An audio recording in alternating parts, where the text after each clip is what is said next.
Земјоделците не мора да чекаат да се формира нова влада за да се добијат субвенциите. Ваква одлука донесе Уставниот суд по покрената постапка за субвенциите со времена мерка.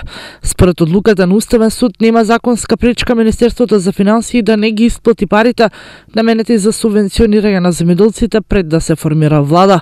Земјоделското здружение Агротеквешија поведе иницијатива со која се бара оспорување на членот од изборниот законник според која е забранета исплата на субвенциите до формирање на новата влада. Првиот човек на Министерството за финансии Кирил Миновски одби да дозволи исплата на налозите за субвенции кои ги доставуваше директорот на платежна агенција Игор Златков.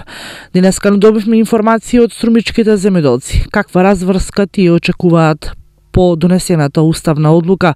Државата на земјоделците им должи субвенција од 2016 година, а на некои земјоделци за 2014 и 2015 година. Вкупниот долг на државата кон земјоделците изнесе околу 90 милиони евра, кои, како што изјави одговорните, се обезбедени и се чека само дозвола на министерот за финансии тие да легнат на сметките на земјоделците.